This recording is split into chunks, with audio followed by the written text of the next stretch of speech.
నమస్తే. ఇన్నాళ్ళు నన్ను సపోర్ట్ చేస్తూ, ఎంకరేజ్ చేస్తూ మీ ప్రేమని నాకు అందిస్తున్న ప్రతి ఒక్కరికి కృతజ్ఞతలు. అలాగే ఈ వీడియో కూడా ఖచ్చితంగా మీకు ఉపయోగపడుతుంది. లైక్, షేర్ అండ్ సబ్స్క్రైబ్ చేసి మీ సపోర్ట్‌ని నాకు అందించండి. అలాగే ఈ వీడియో పట్ల మీకున్న అభిప్రాయాన్ని కామెంట్ సెక్షన్‌లో కామెంట్ చేసి తెలియజేయండి. ఇప్పుడు వీడియోని చూద్దాం. నమస్తే, వెల్కమ్ టు అవర్ ఛానల్. నేను పద్మిని. ప్రస్తుతం మనతో పాటు ప్రముఖ ఆస్ట్రాలజర్, హస్త సాముద్రిక నిపుణులు, అలాగే దుర్గా ఉపాసకురాలు శ్రీమతి పద్మశ్రీ గారు మనతో పాటు ఉన్నారు. మాట్లాడదాం. పద్మశ్రీ గారు నమస్తే. నమస్తే అమ్మా. ఎవరి జాతకంలోనైనా ఏమంటే మీకు శాపాలు ఉన్నాయి అన్న మాటగానే విన్నాము, ఇంకంతే గుండెల్లో రైళ్లు పరిగెడతాయి ఖచ్చితంగా. పూర్వజన్మ నుంచి వచ్చేటటువంటి ఉంటాయి ఖచ్చితంగా, ప్రారంధాలు ఉంటాయి కదా. అది స్త్రీ శాపం అనుకోవచ్చు, మాతృ శాపం, లేకపోతే పితృశాపాలు, సర్పదోషాలు, సర్పశాపాలు, దైవ శాపాలు, అమ్మ బాబోయ్, వీటన్నిటికీ మించింది గురు శాపం. బాబోయ్, ఎట్లా అండి నివృత్తి మార్గం ఏంటి? జరిగింది, పోయిన జన్మలో జరిగింది, మరి ఎట్లా అనుభవించలేకపోతున్నాం అనుకునే వాళ్ళకి ఏమన్నా ఉందా నివృత్తి మార్గం? డెఫినెట్ గా మన వాళ్ళు పెద్దవాళ్ళు చక్కగా ప్రతి దానికి కూడా ఒక పరిహారం అనేది చెప్పారు. చక్కగా అది చేసుకోవాలి, నమ్మకంతో చేసుకుంటే అద్భుతమైనటువంటి ఫలితాలు వచ్చిన వాళ్ళు, అది స్వీకరించుకున్న వాళ్ళు చాలా మంది ఉన్నారు. కాబట్టి ఫస్ట్ అసలు తెలుసుకోవాలి ఏ శాపం వల్ల ఏ బాధలు ఇబ్బందులు వస్తాయి అనేది చెప్పేసి తెలుసుకోవాలి. మొట్టమొదటిగా మాతృశాపం గురించి తెలుసుకుందాం. మాతృశాపం అంటే గత జన్మలో తల్లిని ఇబ్బంది పెట్టడం. ఇప్పుడు మనం చూస్తుంటాం చూడండి, చాలా మంది వీడియోస్ లో తల్లిని నిర్దాక్షిణ్యంగా కొట్టి ఇంట్లో వచ్చి తరిమేశాడు, తల్లిని సరిగా చూసుకోడు, కనీసం అన్నం కూడా పెట్టాడు అనేటువంటి కొన్ని చూస్తుంటాం. గత జన్మలో ఏం చేశాడో వాడు ఈ జన్మలో అనుభవిస్తున్నాడు. సరే, ఇప్పుడు వచ్చిన అవకాశాన్ని సద్వినియోగం చేసుకోవచ్చు కదా, మళ్ళీ బాధని ఇది చేసుకుంటూ ఉంటాడు. ఆ తల్లితోని సుఖపడేటువంటి యోగ్యత అనేది ఉండదు. దానివల్ల ఏమేమి అవుతూ ఉంటాయి అనమాట. ఇప్పుడు ఇల్లు కట్టుకోవాలనుకుంటాడు అనుకోండి, దాంట్లో బోర్ వేస్తాడు. అంటే ఆ శాపం ఉంది అనే ఫస్ట్ అసలు ఎలా ఏమి ఇబ్బందులు వస్తుంటే అంటే ఇల్లు కట్టుకోవాలనుకుంటారు, ఇల్లు కట్టుకోవాలని బోర్ వేస్తారు, అక్కడ నీళ్లు పడవ స్థలాల్లో పడవ చూస్తూ ఉంటామండి. ఏమంటే కొన్ని వందల అడుగులు వేస్తామంటే అయినా రావట్లేదు, నీళ్లు పడవు, నీటికి ఇబ్బంది కలగటం. అలాగే అంటే ఎక్కువ శాతం కూడా మానసికమైనటువంటి ఒక బాధ, ఎందుకో తెలియని ఒక విచారంతో ఎక్కువగా ఉంటూ ఉంటారు అనమాట మాతృశాపం వల్ల. కాబట్టి అంటే జాతకంలో చంద్రగ్రహం ఎలా ఉంది అంటే మనం చంద్రుడు ఏమంటారు మాతృకారకంగా చెప్పుకుంటుంటాం. అసలు చంద్రుడు ఎలా ఉన్నాడు, చంద్రుడు ఏ గ్రహ ఇదితోనే ఉన్నాడు, కాంబినేషన్ తో ఉన్నాడు, అంటే చంద్రుడు ఏమైనా నీచపడ్డాడు, ఇవన్నీ కూడా చూసుకోవాలన్నమాట.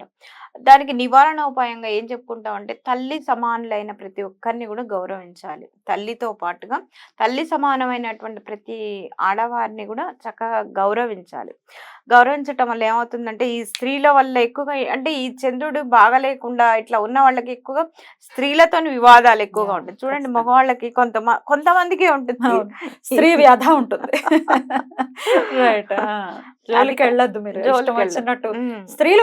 స్త్రీలు కూడా స్త్రీల శాపాలకి ఉంటాయి అంతే. కాబట్టి జాగ్రత్తగా ఉండాలన్నమాట. అది పాపం వాళ్ళకి తెలియదు ఏ శాపం వల్ల ఇలా జరుగుతుంది అంటే, అది రిపీట్ అవుతూ ఉంటుంది.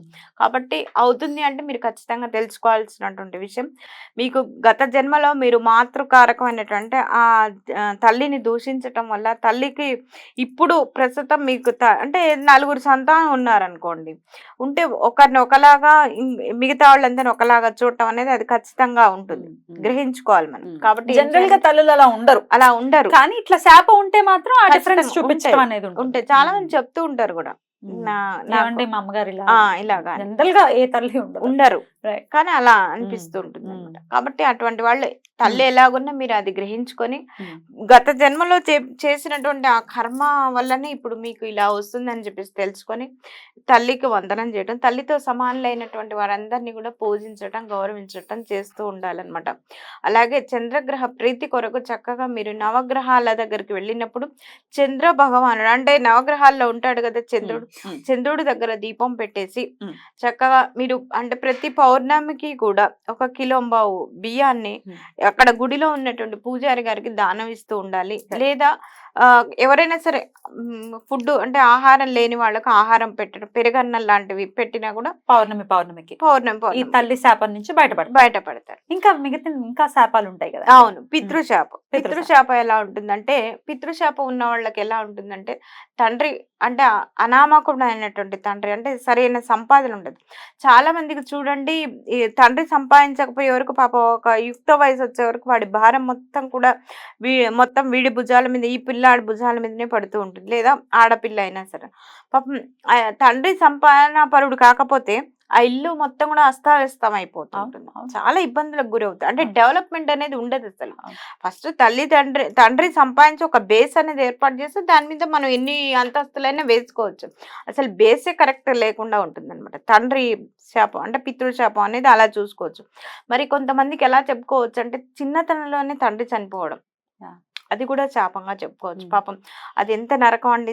ఊహ తెలియకముందే తండ్రి చనిపోవడం, చూడకపోవడం అనేది అది కూడా శాపంగా చెప్పుకోవచ్చు. అయితే దానికి ఏం చేయాలి?